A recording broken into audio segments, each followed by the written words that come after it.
the SuperSpeedway.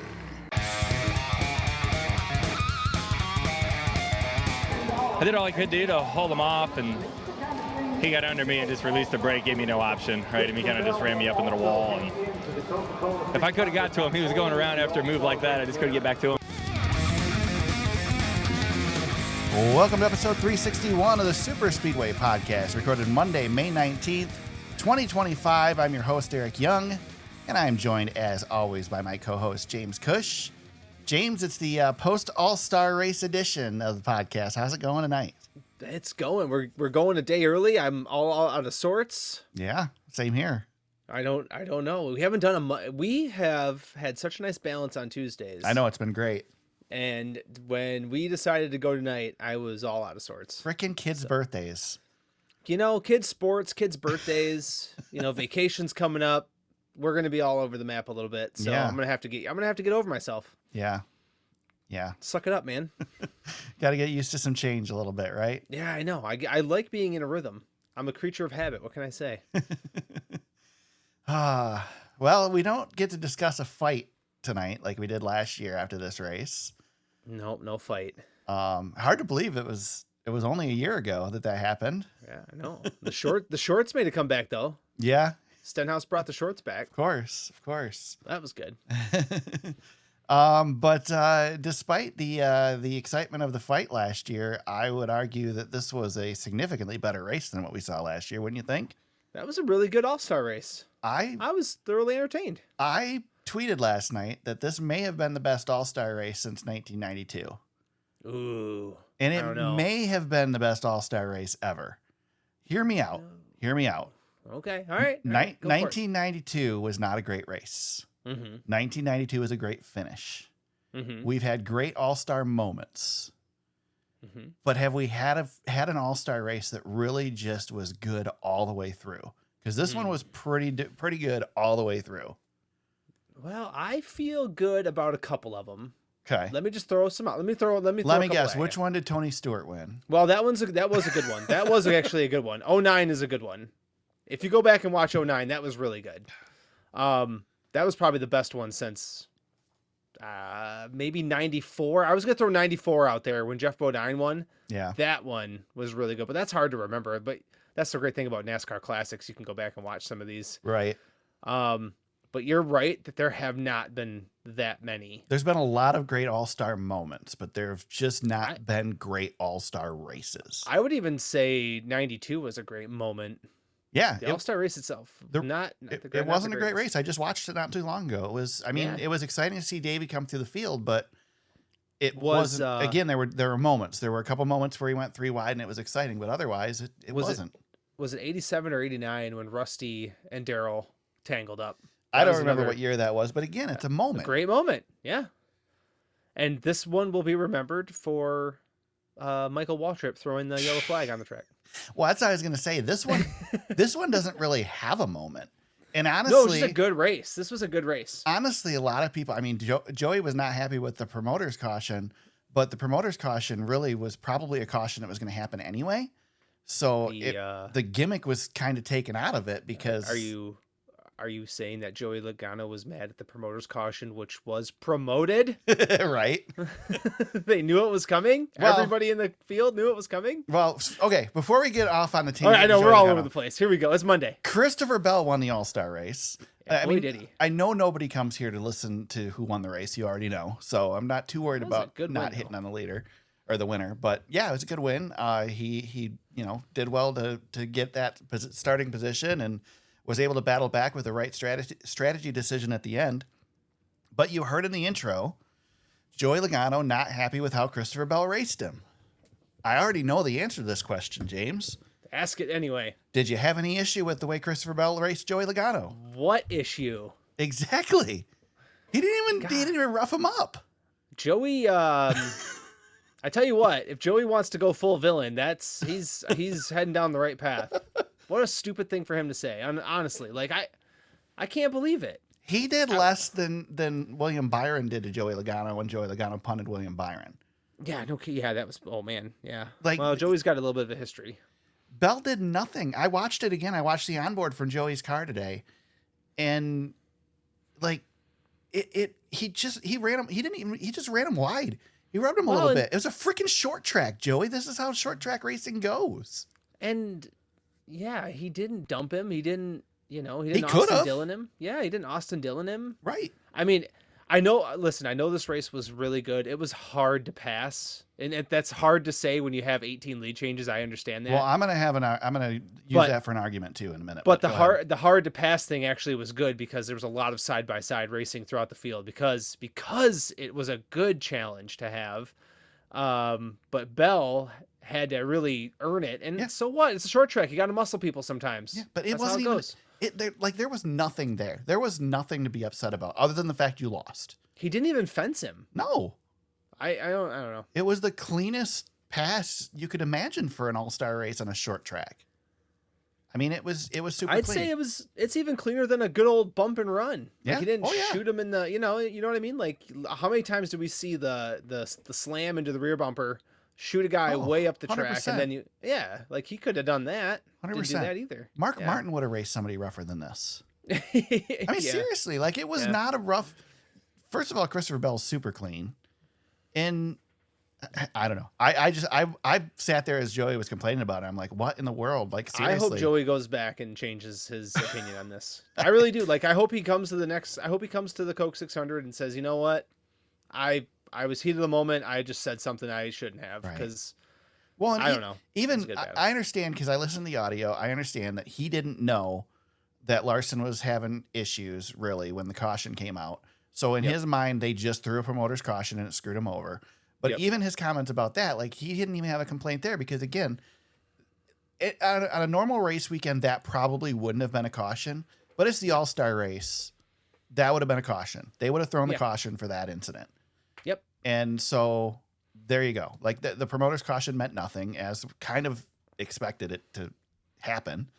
But James, it did mean something for fresh tires though. It did. Well, yeah, probably cost Joey the race because they didn't get the fresh tires. Yeah. Yeah, I know. I agree. And I mean, seriously though, these guys all knew they were going to throw it with 20 to go, right? I mean, it ended up getting thrown earlier because of Larson's crash, but they were going to throw it with 20 to go. They were going to throw it the last lap they could possibly throw it. Michael Waltrip was on the flag stand up there, waving to the crowd, and Willie Arwante. I'm so glad that there were multiple battles around the racetrack, and we got half the screen taken up with Michael Waltrip playing WWE in the flag stand for 15 laps. Also, the move of the race that they didn't get right was also entertaining to me. Yeah. Thank you, Fox, for a wonderful. Oh, but they got the shot of that yellow flag falling on the track. Oh, did they? They like that stuff. I do want to go back to something you said though. You said that it was hard to pass, but so here's in a good way. Well, no, but here's the thing. I don't think people understand what they want because that's I 100% agree with you. We don't want it to be easy to pass because if it's easy to pass, then the guy who's fastest is going to pass everybody and run away. That's what's going to happen. We want it to be hard to pass. We just want it to be easier to get to them. Yes, which we got. We got that. This track, James, this track is perfect. This is a perfect short track for this car. Perfect. There's nothing else. I mean, if you want to make this car work on a short track, then build every track like North Wilkesboro because it's perfect. Yep. It worked out really good this week. And I don't know if it was racing at night, this car does things differently. I know that too. Well, and the thing is though too, is the tire actually wore better during the day, but it still wore enough at night to make a difference. Yep. But it was enough of a difference to where it mattered, but not enough of a difference where you had to pit. Here's how you know the track is good. Because we watched the truck race, that was good.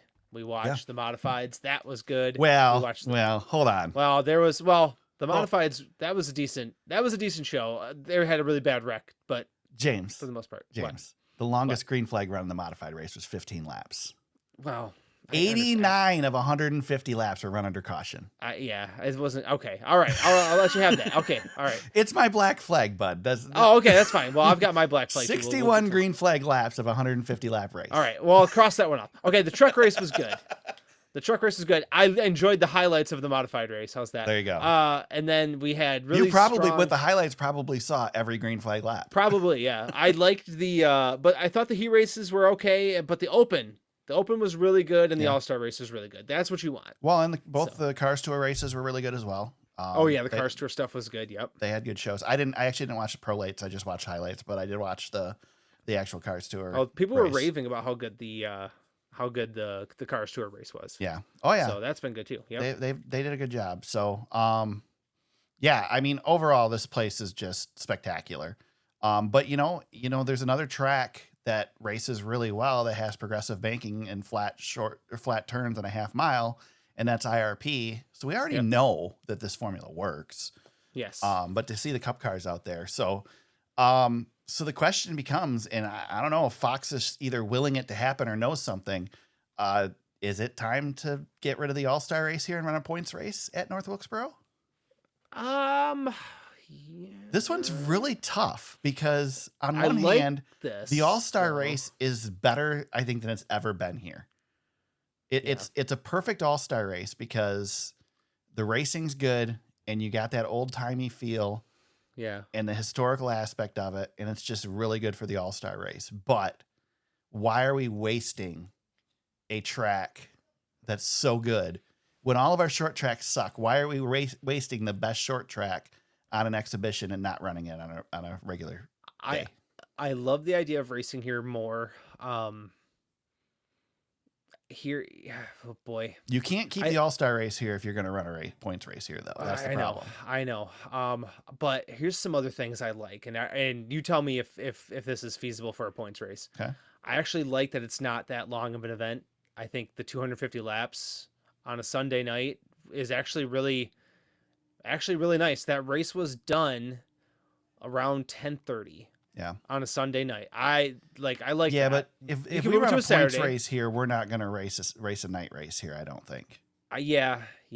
Plus, it's probably going to be double the distance, maybe 400 laps. It's going to be a 400 lap race, almost guaranteed. Yeah.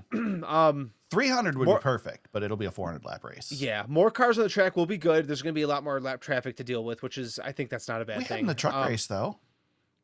I mean, the truck race is full field. There's going to be, 2 more cars than what's in there, 4 more cars than what's in the trucks? Yep. So. You would think the Cup cars are going to, especially, the truck race. It probably balances itself out. Yeah. The only other thing I'll say is now Jeff and Jordan said at a 37th points race. I don't know about that. Well, I'm totally for that. Here's the thing, though. I think the All-Star race is just a waste of time anyway. We should just every weekend is an All-Star race. The problem they're going to have, though, is that it depends on what they're going to do with the Clash and the All-Star race. You're adding another points race, and you're adding it in an area where we already have a lot of racing. Plus, are we going back to Kentucky and are we going back to Chicagoland? Like, how many things are we moving around here if we're going to continue to add points races? Like, where does it fit? Like, how do you make the schedule? How do you make the schedule adjust if you're planning to bring all these tracks, back on board, right? Okay. Well, you want to play that game? Okay, we'll play that game. All right. No, I'm just devil's advocate. No. I'm serious. Yep. I'm prepared for this argument because yes, good. Okay, good. I'm glad. Matt Weaver wrote a great column today, for the Sporting News, and he already did this. So here's his solution to the schedule issues with NASCAR. First of all, here we go. We have 2 Kansas races right now. Kansas is a great track, right? They're not filling the seats. Take a Kansas date away, put 1 date at Chicagoland. Same track, essentially, 2 different areas. But you're getting rid of a Kansas? Hold on. Okay, all right. Yeah, you're getting rid of a Kansas. They're not selling the place out. You're putting Chicagoland in. As far as the fans' perspective, it's not going to make a difference. Fans are going to riot. No, the races are going to look the same. Fans if not are better. Riot. Yeah, well, you wait till we have a good Chicagoland race. I know, but I am telling you right now. You think they're going to riot? Wait till this next one. Okay, go ahead. Instead of 2 Darlingtons. Oh no. Southern 500 stays at Darlington. The other one goes to Rockingham. Oh man. Now we got Rockingham back on the schedule. Can't Rockingham be the Clash? No, hold on. Okay.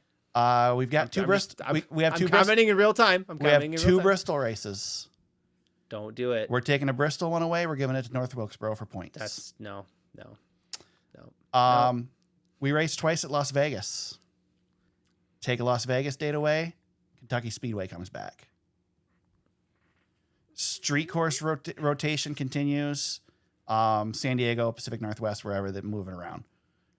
And the All-Star race becomes the Field of Dreams race. We race it at a short track wherever. Rotate it throughout the year. Okay. Again, this isn't my thoughts. These are Matt Weaver's. I read it earlier today, That's and I'm fine. like, oh, I'm That's going to fine. bring this to the show because this is a good discussion. That's fine. That's good. It's a good discussion. I personally don't have a problem with any of these. First of all, North Wilkesboro races better than Bristol. It does. I'm sorry. Now, and I know that could change. But James, I've said all along, we don't need two races at tracks. I know, but I don't want to. Okay, I don't want to overreact to a track based on this terrible race. But we're not overreacting to a track. We're bringing other tracks back that have been lost. I'm a Midwestern fan. I want Chicagoland and Kentucky back. I understand. But you're taking. Bristol has good crowds for one race of the two. Yep. Kansas has. I mean, I'd argue to say Kansas has Michigan crowds.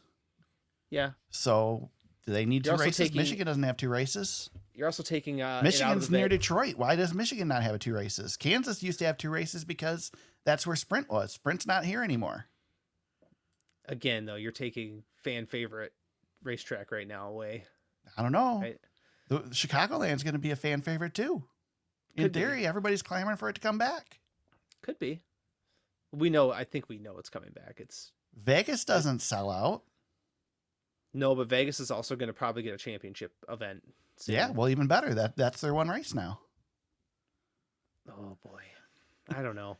It's not perfect. It's not perfect by any means, but it's worth a thought. It's worth a discussion. I understand. No, I get no. Listen, I personally, good ideas. I think if we're going to race 38 weeks out of the year, we should just race 38 weeks out of the year. We make everybody go to the Clash. We make everybody go to the All-Star race. So what the hell is the point in not running points races for those two races? Right. I get that the Clash right now we run on a track that you couldn't run a points race at. Right. You can run a points race at North Wilkesboro. So either you move the Clash somewhere where you can run a points race and make it a date, or then we have the one race. Now, the part of the thing with Matt's discussion here, where the All-Star race becomes our Field of Dreams race, is that SMI isn't going to like that idea because SMI owns the All-Star race. Right. And it was answered this weekend.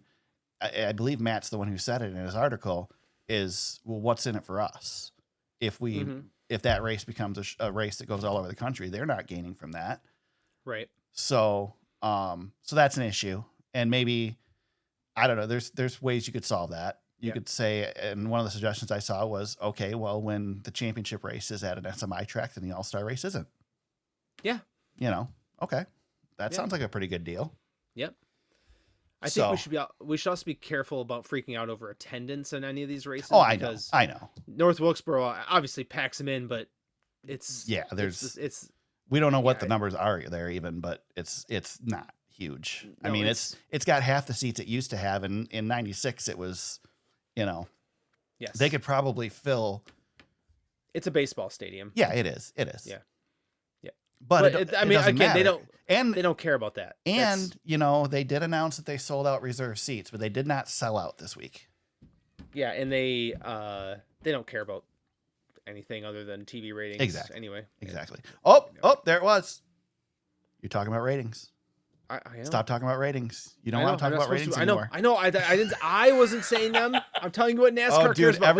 Every time I hear the ratings word, I'm going to call you out. It's right in my notes. I know because I lost my mind. I know. I'm just telling you what NASCAR thinks, not giving you any opinion on it. But it is. I know. I hate it. I hate the whole discussion. I'm not changing my mind on it. I'm just letting you know.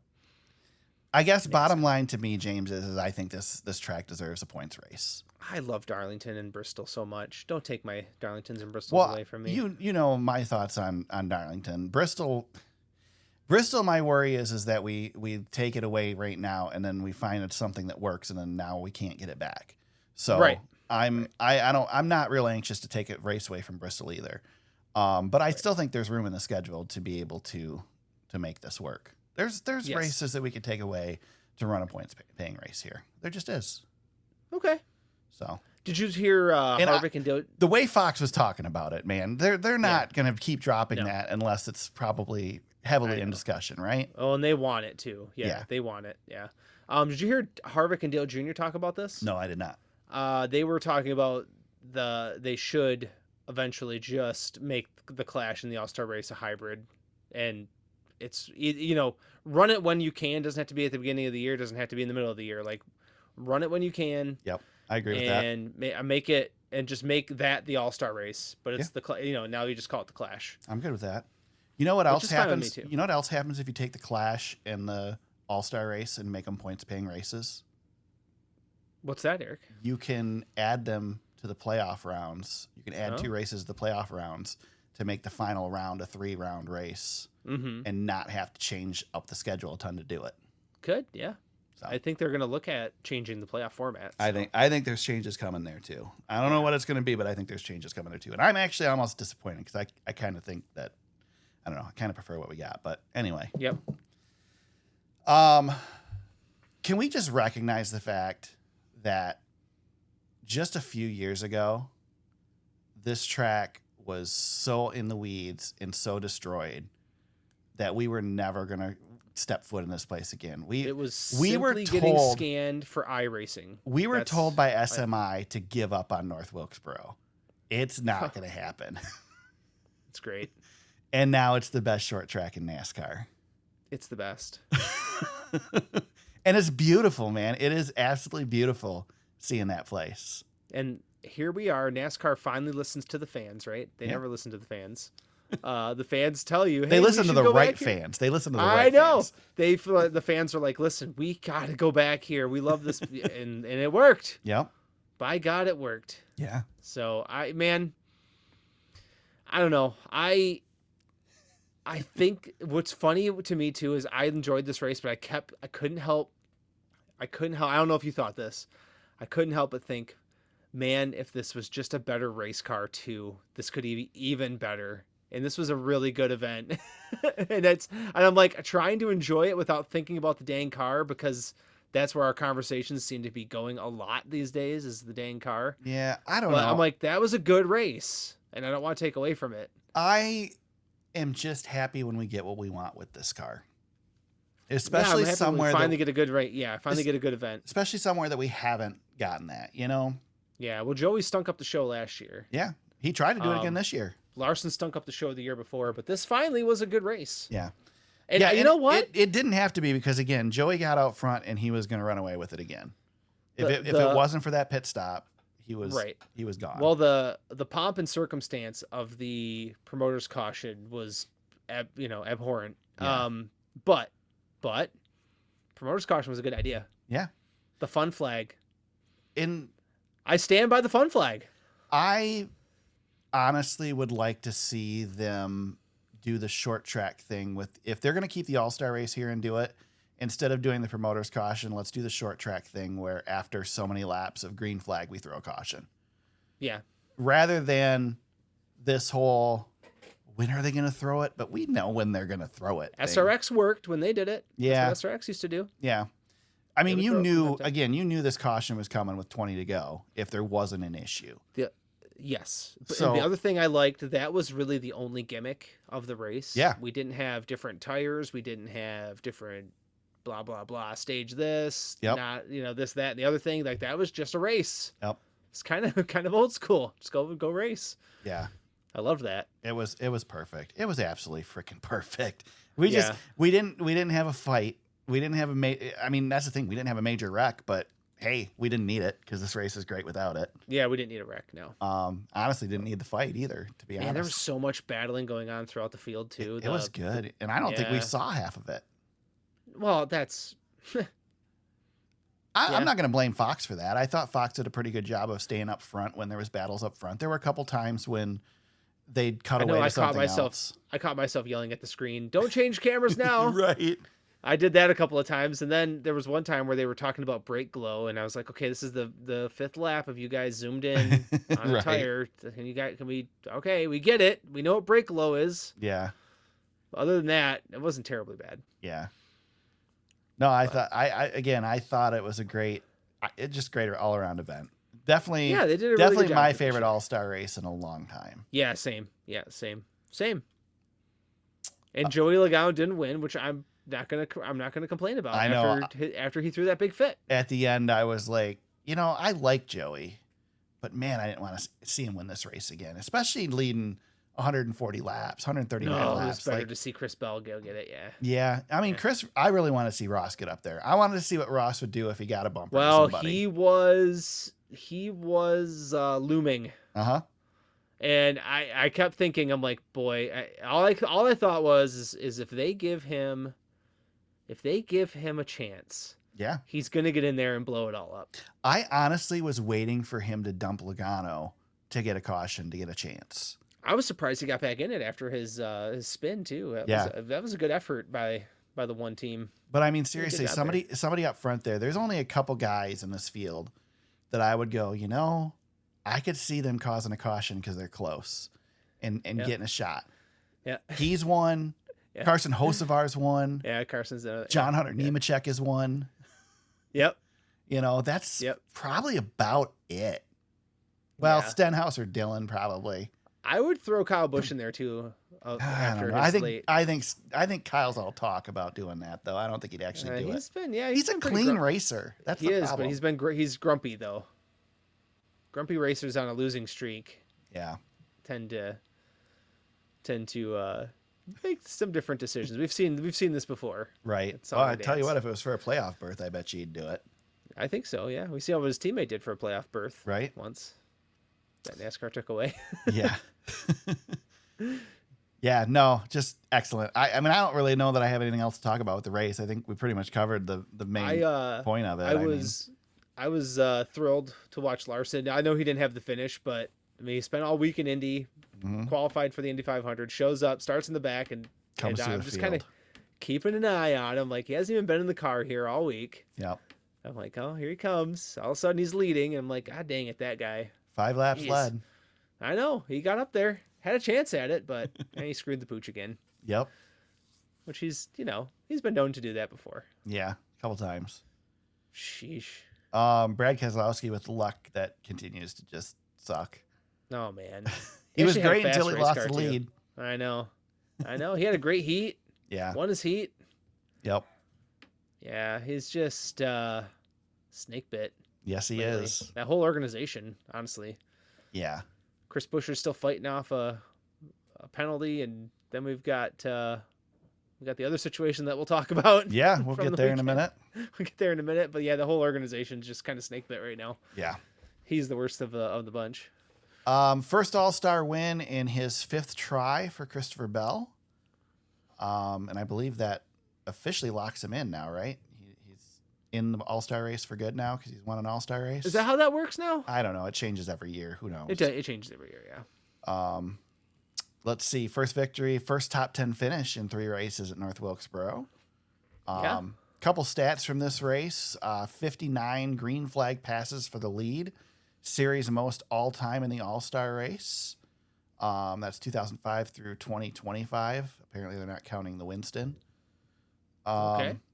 18 lead changes at the start-finish line. Series most all-time in the All-Star race. That's from 1985 to 2025.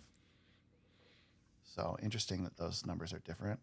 Mm-hmm. Oh, because probably 2005 is when they first started counting passes. Yeah, probably. Not at the start-finish line. That makes sense.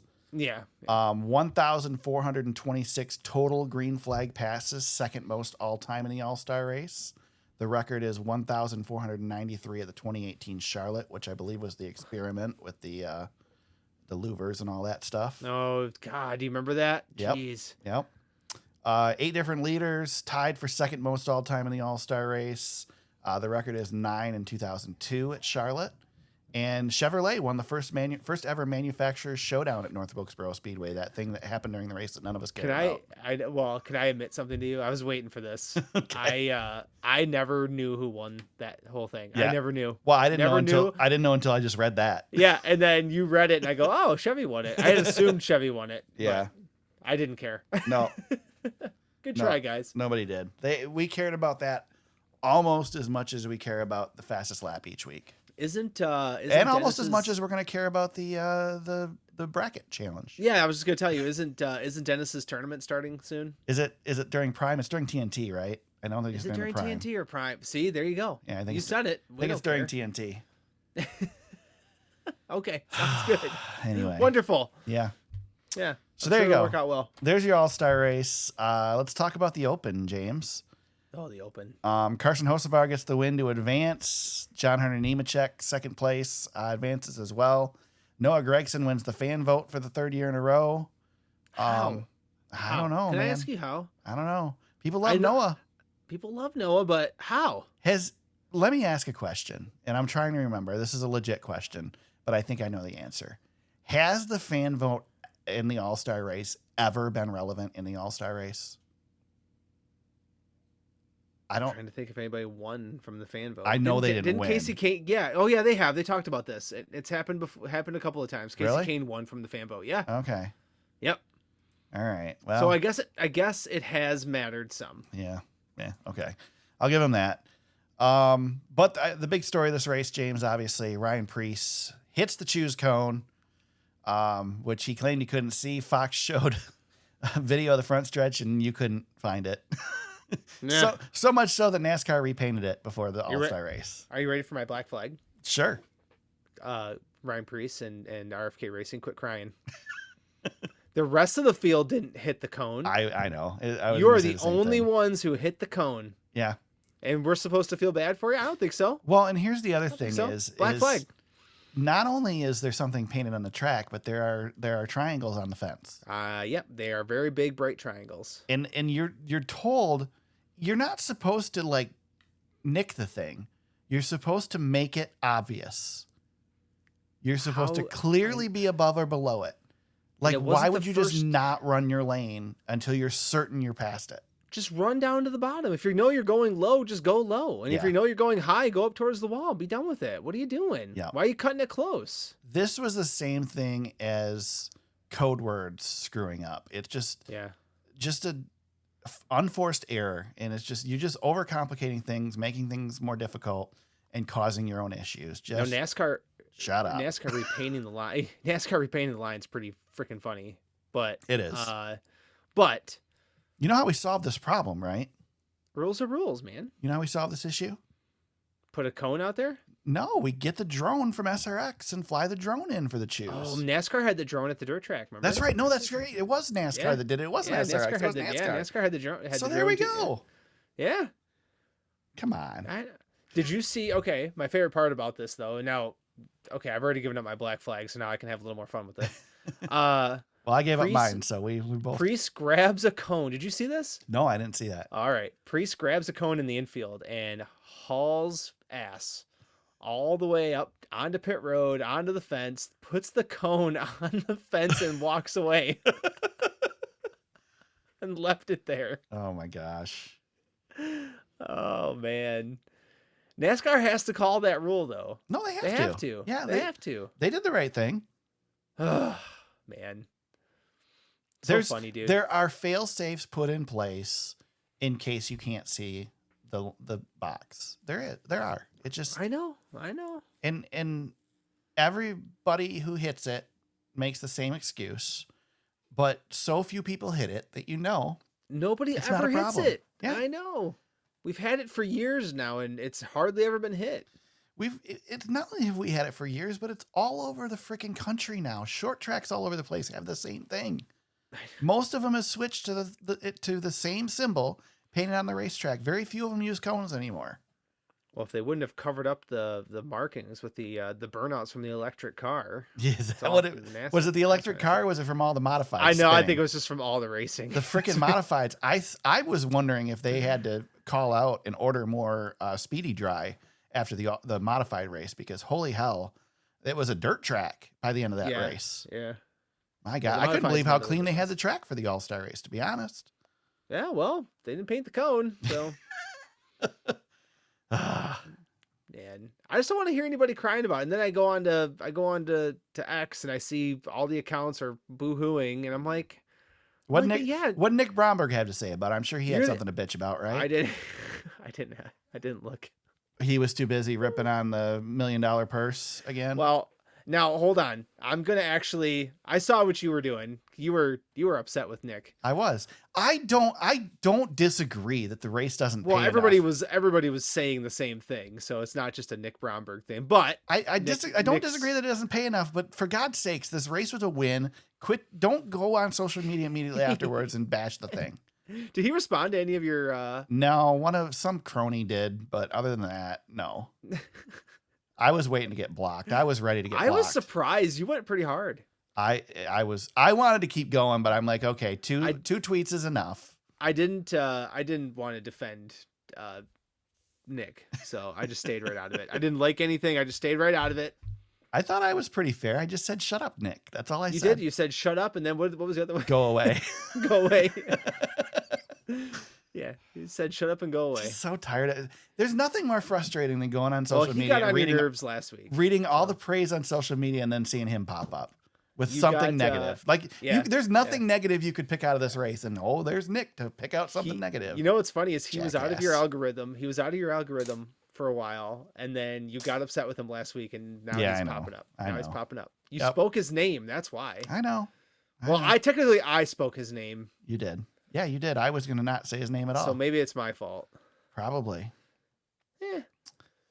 You could do. You know what I mean? 2 cautions for 12 laps in this thing.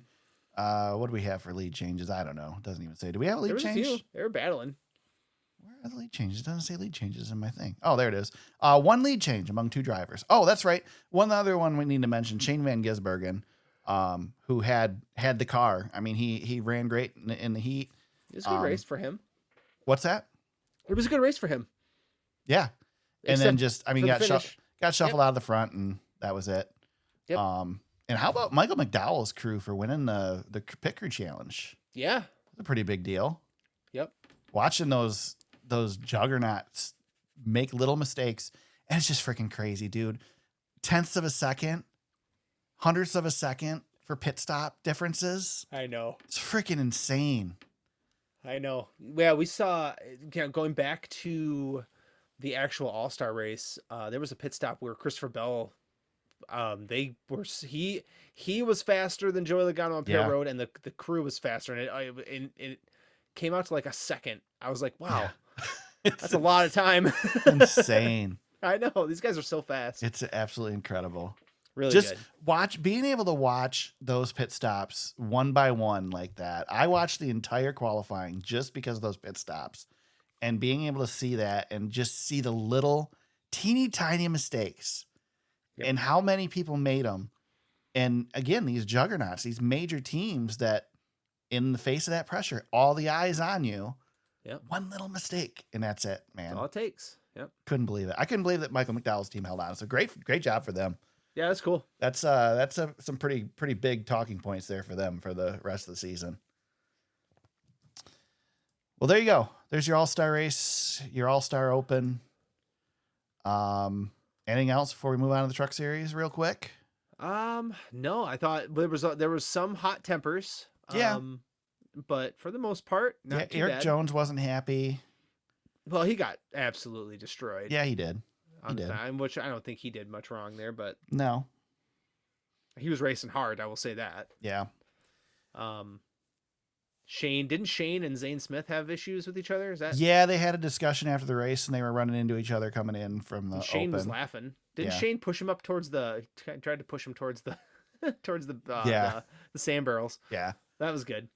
Yeah, I mean, again, you mentioned the open was a really good race too, which it generally is, but watching these guys just go for it, man. And that's the only concern that I have is if this becomes a points race and it's not in the playoffs, do you have the urgency that makes it exciting? You know what I mean? Because part of what made it exciting last night was the fact that they wanted to win, and that's all that mattered.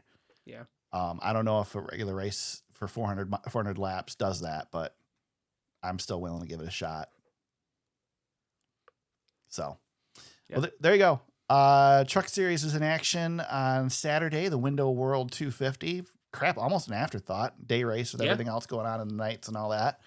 So much Cup Series action this weekend, practice and qualifying and races and heat races and all that stuff. But there was a Truck Series race, and it pretty much went off without a hitch.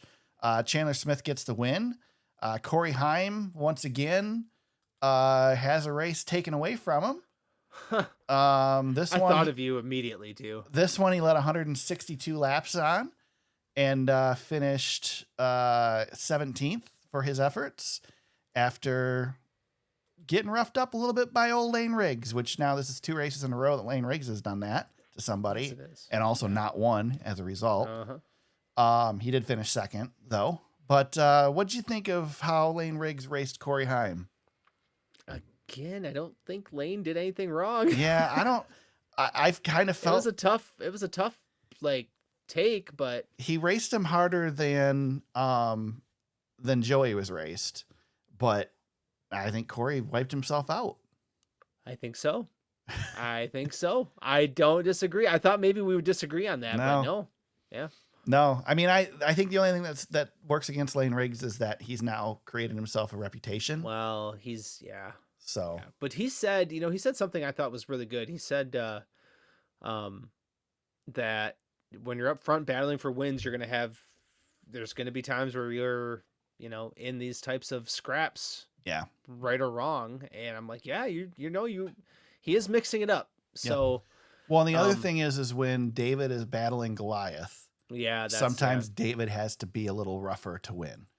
Yeah, but I don't think he did much wrong there. No, I don't. I thought it was. I mean, it's a short track race. Again, yes. Theme of the weekend. He didn't wreck Corey Heim. Corey Heim wrecked as a result of the contact, but he did not wreck Corey Heim. Correct. Corey Heim could have lifted and been behind him. Yep. And raced him into the next turn. Corey Heim had a faster truck. He probably would have had a chance to get back by him. Yep. So I don't know. Yeah. I don't think. I mean, if I was Corey Heim, I'd be pissed. Yeah. I don't know what I'd be more pissed about: wrecking or walking the entire length of pit road only to find out that the truck you're going after is on the other end. Because that was pretty funny. That was good. Yeah. Well, and I will say, like, I don't understand why Joey Logano was so mad. I can understand why Corey's a little more upset, but again, Corey wrecked. Yes, and it was a much worse, fallout from everything that happened. But he didn't wreck because of Layne Riggs. I don't. Right. Well, he did because he wouldn't have wrecked if Layne Riggs wasn't there. I shouldn't say. I said that wrong. Layne Riggs didn't wreck him. Layne Riggs didn't wreck him. That's what I mean. He wrecked because of Layne, but Layne Riggs didn't wreck him. Right. Yes. That's a better way to say it. Thank you. Yeah. That's what I'm here for. I'm here to make you look good. Chandler Smith. Yeah, thanks. I appreciate it. And then Chandler Smith just kind of, cruised down by. Yeah. Capitalizes, gets the win. He's starting to pile up wins like we thought he should. Yeah. So, although he didn't really, dominate or anything like that, but you got to be there. So. I saw a video this week, and I don't know, I remember who it was, so I can't give credit to him, but basically said they made the claim that Riley Herbst is a rental driver for Corey Heim to fill that seat next year. What do you think of that? Man, we talked about that a little bit last week. Yeah. I'm kind of on board. I mean, it would make sense. Riley's got the money. So depends on if they're chartered or not. Yeah, Corey didn't have the sponsorship to go and do it. And yeah, with the uncertainty over this charter and all that stuff too, maybe they figured they'd take the money from Riley, get the season done, and then give Corey a shot next year. I don't know. We'll see. We talked about him last week being Cup ready. He is. Yeah. Problem is you can't keep giving him away either, and it's not all his fault. Mistakes like that. Yeah. This one was his fault. Yeah. I mean, that's young drivers. They're going to make mistakes like that too. Well, so. And again, this is the difference. Like, what do you want Corey Heim to do right now? Corey Heim should win every week. Period. He's that fast. He's got that good of a truck. He should win every week. The problem is that to have a successful career, you have to know when to finish second. And this was a race when he needed to back off and take the second versus wrecking to get the win. Yep. So, but that's, like you said, that's what the Truck Series is for, is to learn that stuff. I mean, God, we see Kyle Larson do this still. Yeah. There's times where he makes silly mistakes. I mean, he did it on Sunday. Yeah. He made kind of a mistake, and every time. Yep. It happens. 7th victory in 72 Craftsman Truck Series races for Chandler Smith. Second victory and 7th top 10 finish of the year. Tyler Ankrum. Nope. Hold on. Gio Ruggiero was your highest finishing rookie in 7th place. Corey Heim still your points leader despite the incident and Chandler Smith's win. He's 47 points over Chandler Smith in the Truck Series. All right. There you go. Let's talk some news, James. Kyle Larson has qualified for the Indianapolis 500 after crashing in practice. 21st starting position for Kyle Larson.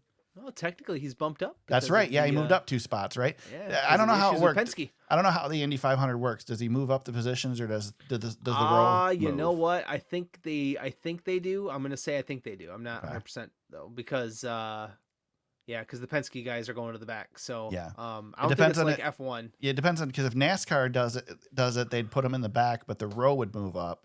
Yeah. So that would mean that if they weren't in Larson's row, then he wouldn't move. But who knows? Yeah. I don't think it's like F1 where if there's a grid penalty, the slots just stay open. Mm-hmm. I don't think it's like that, but Okay. I don't know for sure. So I'm gonna zip my lid. There you go. But I mean, probably best scenario for him to be able to come back into the All-Star race. I know he'd probably rather start up further, but he didn't have to fart around with the fast 12 or 10 or whatever the hell it is for IndyCar. Yeah. I don't know. The qualifying thing. I love the qualifying, but it's too much for me. I just can't stay on it all. They were, there's a lot of rules, but I think the thing that has caught my attention this week is, well, we already know IndyCar drivers are nuts. Yeah. Airborne cars. Does that catch your eye? So many airborne cars. It's to the point where I've got like a nervous like feeling. Got the same feeling, especially seeing Larson wreck already. I think everybody has a nervous feeling. Yeah. But yeah, he's had a wreck. He's been around wrecks. He seems to feel comfortable with where the car is though, so I guess that's a good thing. When they showed him driving around under the pace laps for the start of the All-Star race with his visor up, did he not look just bored? Well, after you're going 230 miles an hour. Can you imagine going 230 miles, like 230 miles an hour, and then you get to North Wilkesboro and you have to run a short track? This 100, what was the max speed? 130? Something like that. Like, I can't even imagine the difference in doing that. He's a lunatic. Because it's crazy enough if you do it in a video game, let alone doing it in real life. Yeah. I don't know how he does it with such confidence. And he's so nonchalant about how hard it is. I'm like, man, you are doing outrageous things. Yeah. And maybe that's just, I don't know, maybe he's just that guy. He's just cool. He's just, well, no, that is, we know he is. He doesn't get worked up. He doesn't. That's why he's so good. Bubba Walsh tried to beat his you-know-what on the front stretch. Yeah. And he just didn't even respond. He just was like, yeah, okay, cool, bub. Yeah. Yeah, he didn't fetal position or nothing. He just like, whatever. Okay. No. Like, just to be that, I've got some, what's funny is I got some of that in me. Like, well, I don't. Yeah, whatever. You know what I mean? I wish I did, but I don't. But there's things that still drive me insane. There must be some things that drive him insane, but I never hear him get driven insane. You could get, like, you and I are good friends. Yeah. It wouldn't take a whole lot for you to get me pissed right off on this podcast.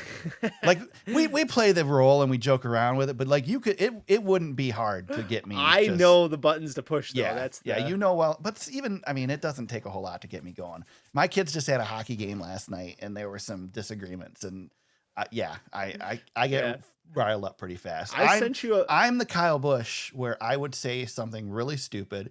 It wouldn't come out the way that I want it to come out, and I'd sound like an asshole because of it. I sent you something last week, and the whole purpose was I'm going to make him, it's going to irritate him. Yep. I know it's going to irritate him, but it's going to irritate him so much that he's not going to be able to stop laughing about it. Yep. And that's exactly what happened. It made me so happy. Yep. You know how to do it. I do. I know. We've been doing this too long, man. Right. I know all the beats. It's like being married. Right. I know how to drive my wife nuts too. Yeah. Oh my God. She was so annoyed with me the other day. I don't even want to get into it. It was on purpose. I mean, I did it on purpose. Okay. I do things to myself. Well, yeah, basically here. Okay. I'm just going to tell the story. Right. I can't leave it wide open like that.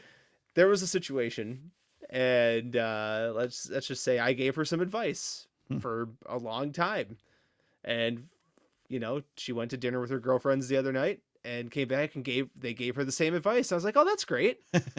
Just kind of thinking about it. And then today I finally broke. And she said, I tried that thing at work today and it was, I had a much better day. And I go, well, I'm glad somebody got through to you. And the shot that she gave me, the look was like, I was like, I did it on purpose. That's I'm funny. like, you know what I mean? Like, I feel like we all do that. So it's okay. Oh yeah. Yeah. Yeah. Yep. Sometimes you just gotta, sometimes you gotta annoy the wife. I've got one, but she's in another room right next to me. Yeah, so don't do it. Yeah, right if she now. can hear you, don't do it. My wife won't listen to this, so I'm good. I'm in the clear. Mine used to listen, but she doesn't listen anymore. So just what she hears through the door. The funny thing is your wife used to listen and get more annoyed with me than you. So Yeah, that's true. Yeah, no, I'm with you on the fear of this race, though. I mean, it seems like it's exciting, brewing, but it's right? scary. And they sit there and talk about. I watched a video today where they're like the safety of this track and the safety of these cars, and it's like, but I'm like, but I mean, that track's only safe until they hit the catch fence, and then, I mean, it's the track. You've got 90-degree corners that you're going 230 miles an hour into. I'm sorry, there's not a whole lot safe about that. I know. Dude, they're flying like McLaughlin. I don't know how these guys are doing it, man. Yeah. Now, I will say we've seen in the past where they've had these crashes during practice, they've gotten airborne, and then the race goes off without a hitch. So, but we've also seen some really bad wrecks in the race. So who knows? Hopefully it'll be a safe weekend. We'll preview the Indy 500 in a minute. The wind gusts over the weekend we had some of that wind where we live. Yeah. We're a few hours north of Indianapolis, but we had some of that wind and man, it's I don't know. They are like race car drivers in general are a different breed. Well, but when you design a vehicle to go 230 miles an hour and stick to the racetrack, yes, and then you turn it around backwards, what do you think is going to happen?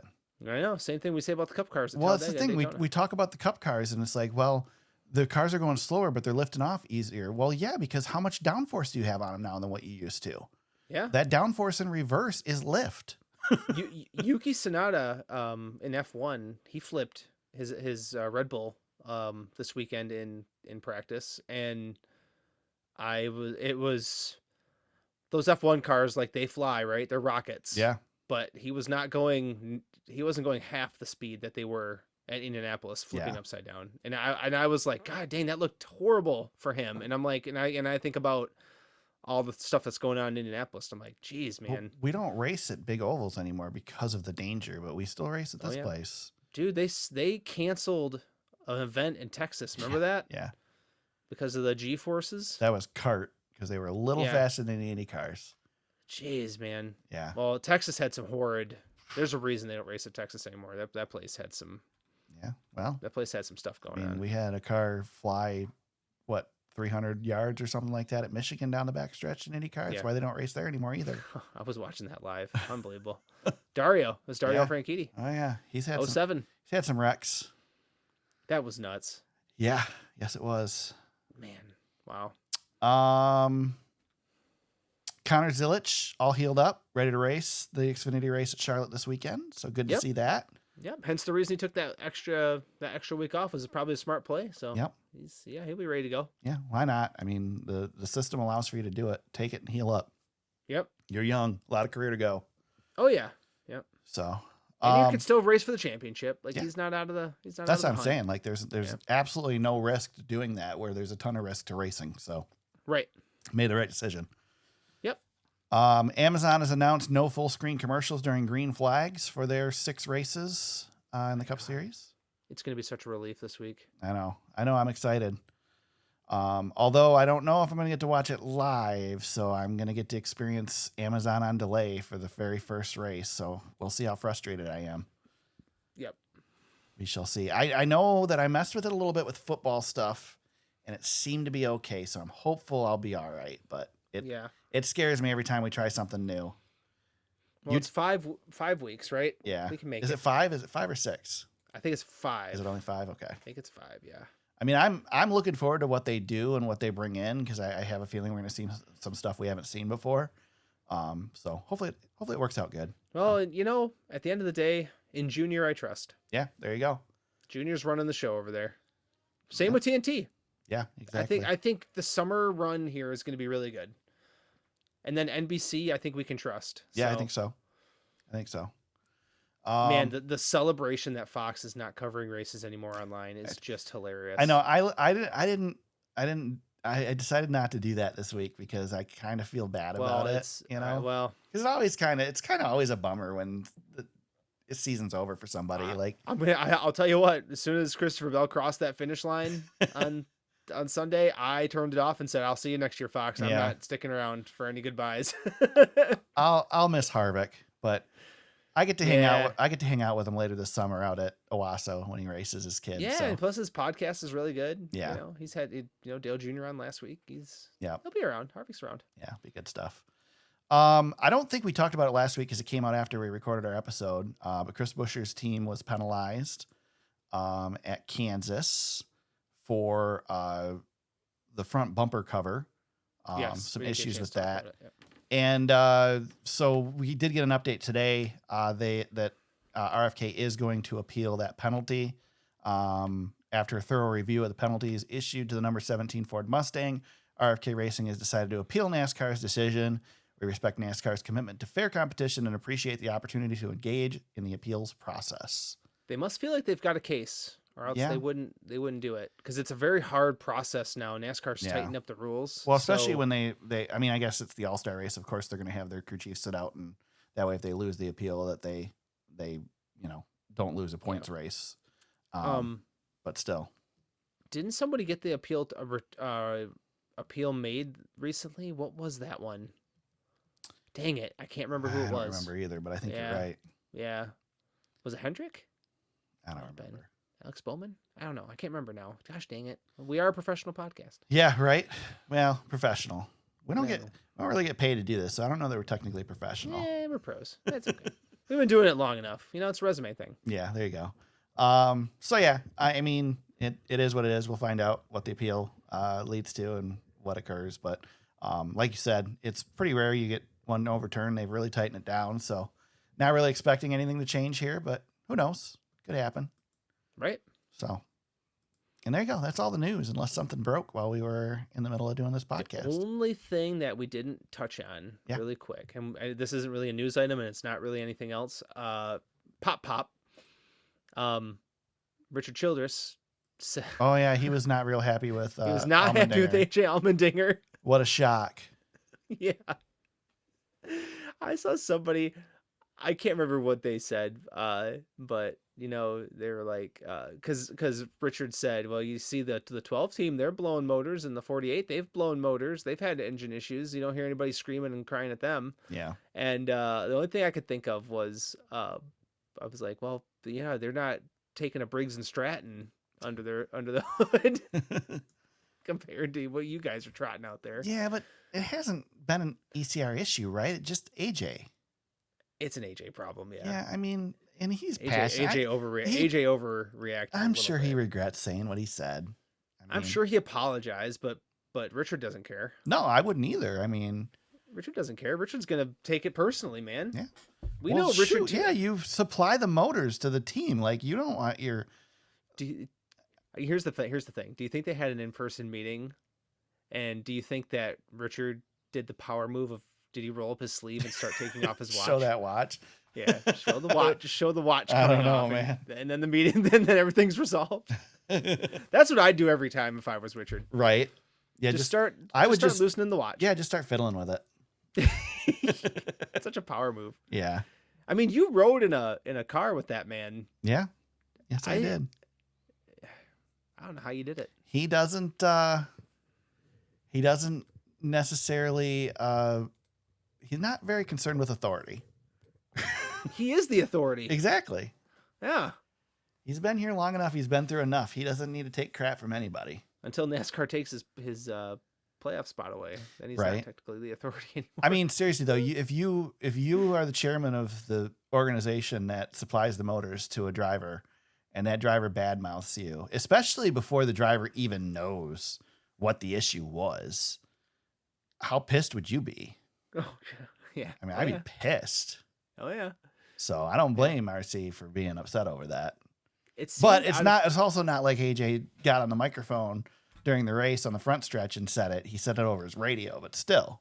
Well, I feel like the whole thing was out of character for AJ, so I don't know what's going on there.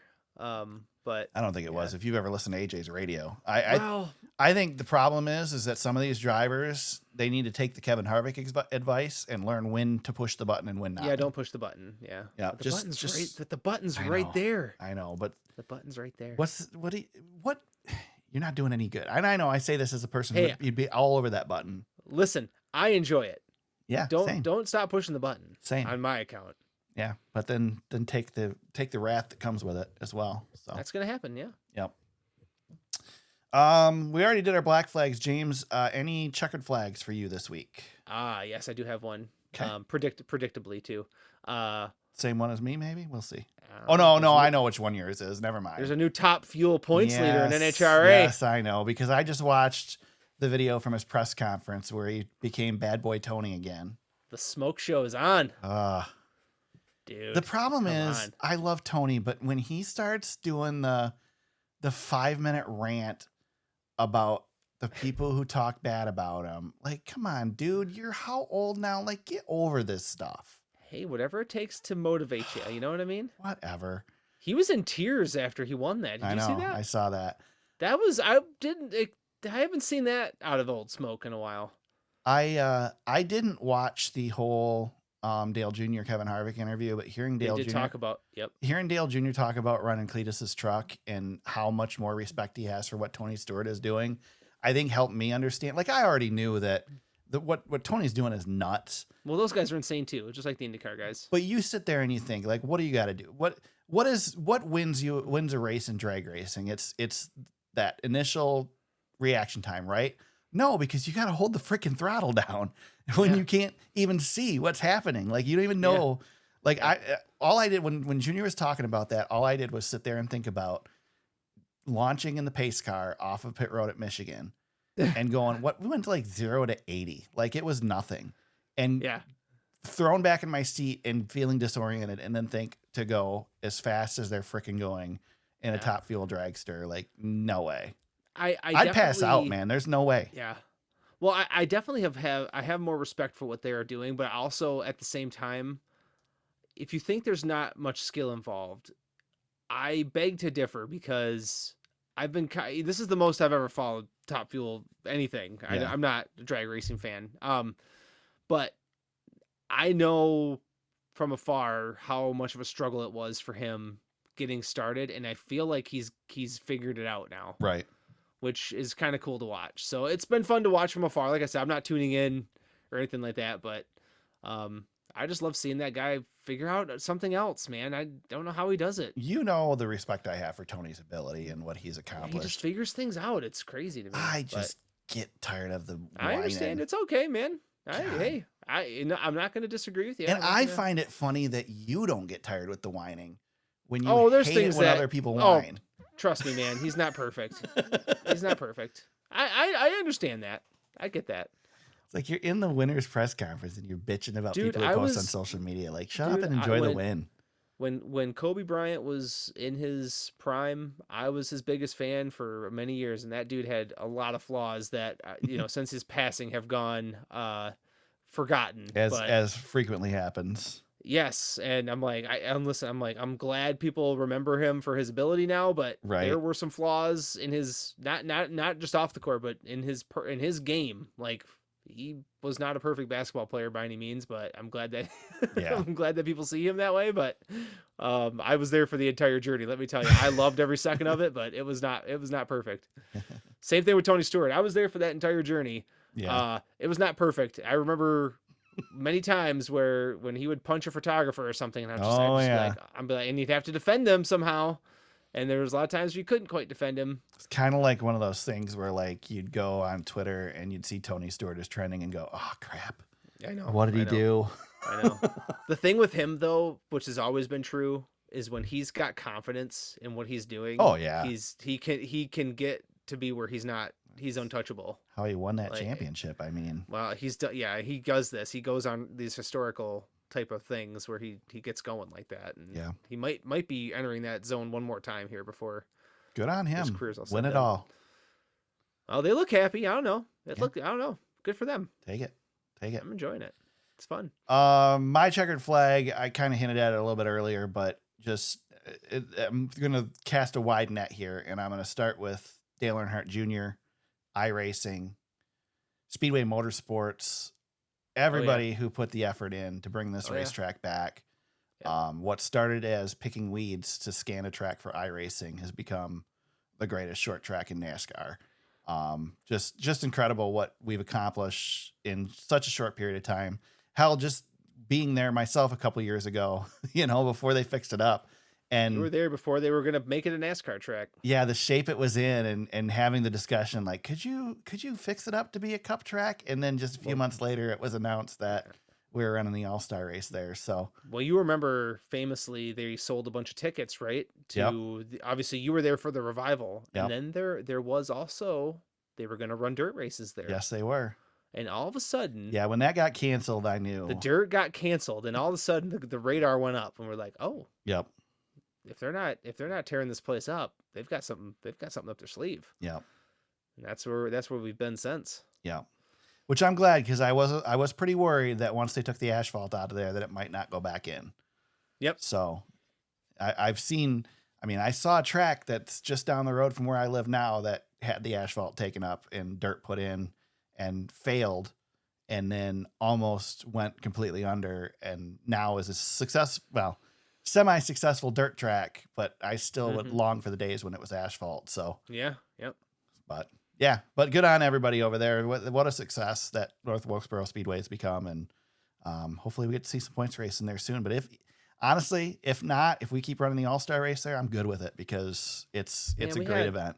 We had the Rock back and North Wilkesboro back, and not too far apart. Then it's just awesome. Well, it's just awesome. North Wilkesboro is back on my radar as a potential trip here in the next couple of years. There's a list of tracks right now, and I can't hit as many as I want to hit in the amount of time I want to do, but it's on the short list. It's on the list with Bristol and Talladega at this point. So we'll see what happens. Yeah. Yep. But there you go. Black flags are done. Let's preview the greatest day in motorsports, James. Greatest weekend in motorsports. The World Series of Motorsports. Yes, great weekend of racing. NASCAR Cup Series has the Coca-Cola 600 Sunday 6 p.m. on Prime. NASCAR Xfinity Series in action on Saturday 4:30 p.m. on the CW. It's the BetMGM 300. NASCAR Craftsman Truck Series kicks things off Friday night 8:30 p.m. on FS1 with the North Carolina Education Lottery 200. And oh, by the way, Formula One's Monaco Grand Prix is 7:30 a.m. Sunday on ABC, and the Indianapolis 500 Sunday 10 a.m. on Fox. The race actually is at 12:45 p.m., but broadcast starts at 10 a.m. On Fox. For the Indy 500, Kyle Larson making his second attempt at an Indy 500 win, and his second attempt and maybe first opportunity to do the double. And become only the second driver in history to run all the laps in both races. I was going to ask who's the one driver who's done it, James? Oh, we already talked about him. We don't need to talk about him anymore. There you go. Yeah. So, you want to talk about any of it before we do our picks, or I wanted to ask you what's your prediction for Larson? I thought that'd be fun if we thought, like, where do you think he finishes in both races? I don't remember what I said last year. I think you said he was going to win Charlotte. Yeah, that sounds familiar to me. I still think he has a better chance at winning Charlotte than he does winning Indy. Yes, I agree. I mean, that's logically right. He should. Yeah. But I think the chance of doing either of them on the day you're running both is pretty tough. I mean, obviously it's never happened. Yeah. Nobody's ever won any of them, but I don't know. You got it really close. So here's my prediction for the Indy 500. He's going to finish top 10 or he's going to wreck or break or something. You know what I mean? Last year was a pit road miscue. Yeah. I don't think they do that again. I think they know the strategy. I think they can figure that part out. So I think either he gets a good finish or has a problem that relegates him to a really bad finish and likely not finishing. That's as far as I'm going to go for a prediction for that. Okay. Coke 600. I mean, I predict he'll race in it this year. Yeah, he's gonna have to. Yep. So, that's a start. He'll finish better than he did last year, James, in the Coke 600. He will definitely. Yeah, just got to start the show. Yeah. I haven't looked at the weather to see what the weather looks like. So next far, weekend. looks okay. We have rain in our area all week, and then it clears up heading into the weekend. Good. So. Good. Yeah, I know it's a crappy cold week too out here. It's bad, yeah, but I think it's trending in the right direction for the weekend. So good. Yeah, I don't know if I'm willing to go out on a limb further than that. I say top 10 for the Indy 500 and top 5 for the Coke 600. Okay, that'd be a hell of a day, by the way. Yeah, I think I was thinking somewhere around 12th at Indy, and I'll say 12th at Indy and 6th at Charlotte. Okay. And I think with that, he will be the second driver to complete all the laps. Yeah. I think he's good enough to do it. I'm not sure about his car at Indy though. So we'll see. The only concern I have about, I mean, obviously at both tracks, but especially at Indy, is that let's put it this way. He's got to get through the start, get through the first lap. And then once he's through the first lap, I'm pretty comfortable that he'll be able to complete the laps. It's just that start, is something. Like anything can happen if something happens in front of you, especially you're starting 21st. Not a great starting position. There's a lot of opportunity for errors up above you. Yep. Just get into your race. Yeah. Just get into your race and settle in. Yep. At least he's starting ahead of 2 of the 3 Penske cars. So yeah, he definitely is. But all right, picks. I get to make the first pick for this one, James.